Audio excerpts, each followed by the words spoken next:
दोस्तों, किसी ने क्या खूब कहा कि हम वह कश्ती हैं जिसका कोई किनारा ना हुआ। हम वह कश्ती हैं जिसका कोई किनारा ना हुआ। हम सबके हुए मगर कोई हमारा ना हुआ। दोस्तों, देवी सीता के बारे में रामचरितमानस में लिखा है कि रावण वास्तविक सीता को हाथ भी नहीं लगा सकता था। यह बात भगवान राम जानते थे, लेकिन उनका अवतार पृथ्वी को रावण के पापों से मुक्त करवाने के लिए हुआ था। इसलिए सीता हरण का समय करीब आने पर उन्होंने सीता की प्रतिछाया को प्रकट किया और वास्तविक सीता को अग्निदेव के संरक्षण में सौंप दिया। इस बात से अनजान रावण देवी सीता को हरण करके लंका में ले गया। देवी सीता को रावण के बंधन से मुक्त कराने के लिए भगवान राम ने वानरों की सेना के साथ लंका पर आक्रमण कर दिया और रावण को युद्ध के लिए ललकारा। रावण की सेना, सगे संबंधी, पुत्र सभी एक एक करके युद्ध में मृत्यु को प्राप्त हो रहे थे। परिस्थितियां भगवान राम के पक्ष में होती जा रही थी।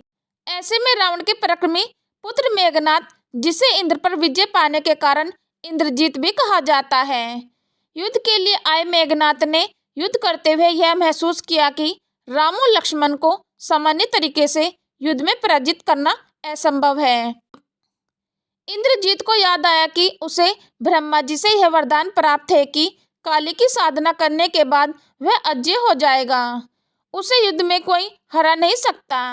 लेकिन इस साधना के लिए उसे कुछ समय के लिए राम लक्ष्मण को युद्ध से हटाना जरूरी था। इसलिए मेघनाथ ने युद्ध भूमि में माया का उपयोग किया। अपनी माया से मेघनाथ ने देवी सीता की ठीक वैसे ही प्रतिमूर्ति प्रकट की जैसे हरण के समय सीता थी। मेघनाथ ने उस माया सीता को अपने रथ के सामने बिठाकर रण क्षेत्र में घुमाना प्रारंभ किया। देवी सीता को मेघनाथ के रथ पर दुखी अवस्था में देखकर वानर सेना का उत्साह कम हो गया। वानरों ने उसे सीता समझकर प्रहार नहीं किया। इसी बीच मेघनाथ भगवान राम के सामने आ गया और कहने लगा, ध्यान से देख, वह कैसे उस स्त्री का अंत करने जा रहा है जो राक्षसों के विनाश और उसके पिता के मोह का कारण बनी हुई है। ऐसा कहकर मेघनाथ ने मायावी सीता के बालों को पकड़कर खींचा। तब सभी के सामने उसने सीता का सिर काट डाला। यह दृश्य देखकर वानर सेना में निराशा फैल गई। सभी सोचने लगे कि जिस सीता के लिए युद्ध कर रहे हैं वह तो मारी गई, अब युद्ध करने का क्या फायदा। चारों ओर फैला खून देखकर सब लोग शोकुल हो उठे। मायावी सीता को मरा जानकर हनुमान जी की आज्ञा से वानरों ने युद्ध करना बंद कर दिया।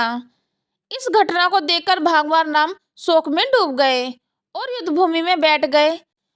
इस अवसर का लाभ उठाकर मेघनाथ साधना के लिए वहां से गायब हो गया।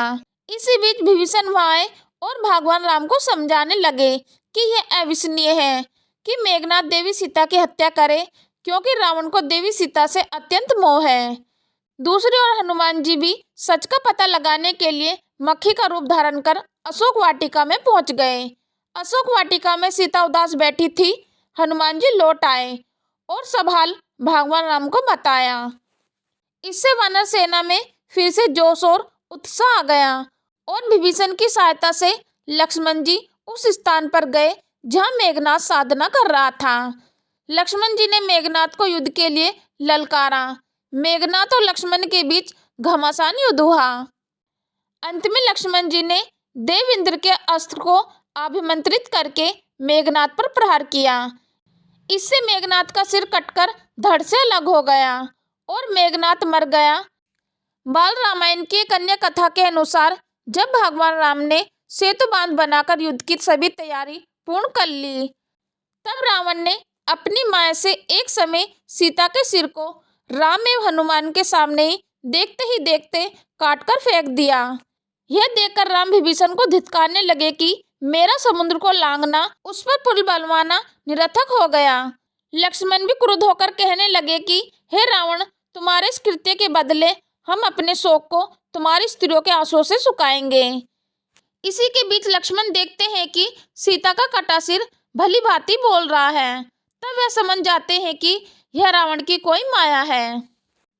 दोस्तों, रामायण का यह छोटा सा प्रसंग आप सभी को कैसा लगा, नीचे दिए गए कमेंट बॉक्स में कमेंट करके अपनी राय अवश्य बताएं और यह वीडियो अपने दोस्तों, अपने परिवार में अवश्य शेयर करें। रोजाना से अन्य धार्मिक वीडियो पाना चाहते हो तो हमारे चैनल प्राचीन स्टडी से जुड़े रहें। यदि आपने अभी तक हमारे चैनल को सब्सक्राइब नहीं किया तो चैनल को सब्सक्राइब और वीडियो को लाइक कमेंट अवश्य कर दें। चलो तो दोस्तों, मिलते हैं फिर नेक्स्ट वीडियो में नए ज्ञान के साथ। हम लेते हैं आपसे विदा। धन्यवाद।